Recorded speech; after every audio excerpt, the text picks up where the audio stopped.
৩০টি আসনে অনিয়মের অভিযোগ এনে ফের ভোট গণনা করতে আইনি পদক্ষেপ নেবে জামায়াতে ইসলামী। এছাড়া বিভিন্ন স্থানে নেতাকর্মীদের উপর হামলার ঘটনায় দ্রুত ব্যবস্থা নিতে প্রশাসনের প্রতি আহ্বান জানিয়েছেন দলটির নেতারা। রিপোর্টে বিস্তারিত। ডেন্টিস্টের পরামর্শ নাও নতুন কোলগেট অ্যাক্টিভ সল্ট। নির্বাচন পরবর্তী হামলা ও ভোট কারচুপির অভিযোগ নিয়ে জামায়াতের সংবাদ সম্মেলন। চরম অব্যবস্থাপনা দেখেছি। দলের সেক্রেটারি জেনারেল মিয়া গোলাম পরোয়ার, এনসিপির নাসির উদ্দিন পাটোয়ারি ও বাংলাদেশ খেলাফতে মজলিসের মামুনুল হক সহ ৩০টি আসনে অনিয়মের বিস্তারিত অভিযোগ তুলে ধরেন জামায়াতের নির্বাচন পরিচালনা কমিটির সদস্য মোয়াজ্জেম হোসেন হেলাল।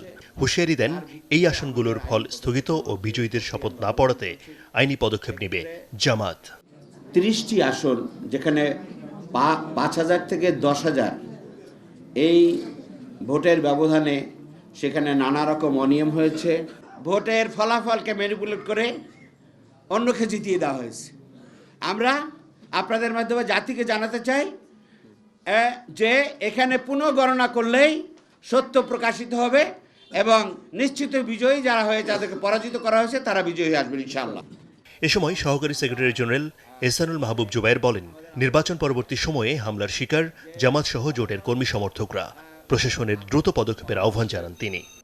বিভিন্ন জেলাগুলোতে, উপজেলাগুলোতে, বিভিন্ন এলাকায় আমরা মারাত্মক ধরনের আক্রমণের শিকার হচ্ছি। সেখানে প্রতিদ্বন্দ্বী প্রার্থী হিসাবে আমাদের উপর বা আমাদের সমর্থকদের উপর, আমাদের এজেন্টদের উপর, ক্ষেত্রবিশেষে মহিলাদের উপর হামলা করা হচ্ছে। আমরা এই সমস্ত বিষয়গুলো নিয়ে স্থানীয়ভাবে প্রশাসনের সাথে আমরা আলাপ করেছি, অভিযোগ দায়ের করা হয়েছে এবং আমরা আশা করছি যে এগুলোর তড়িৎ পদক্ষেপ তারা গ্রহণ করবেন। এদিকে ঢাকা ৬-এ ভোট গণনায় অনিয়ম সহ বেশ কিছু অভিযোগ তুলে ধরেন জামায়াতের প্রার্থী ডক্টর আব্দুল মান্নান। বলেন, কাউকে জিতিয়ে দেওয়ার এই প্রবণতা দেশকে পিছিয়ে দেবে। এছাড়াও অনেকগুলো ভোট জালিয়াতির অ্যাপ্লিকেশন আমরা দিয়েছি, তারা ব্যবস্থা নেয় নাই। আদ্দিন সজীব, চ্যানেল 24, ঢাকা।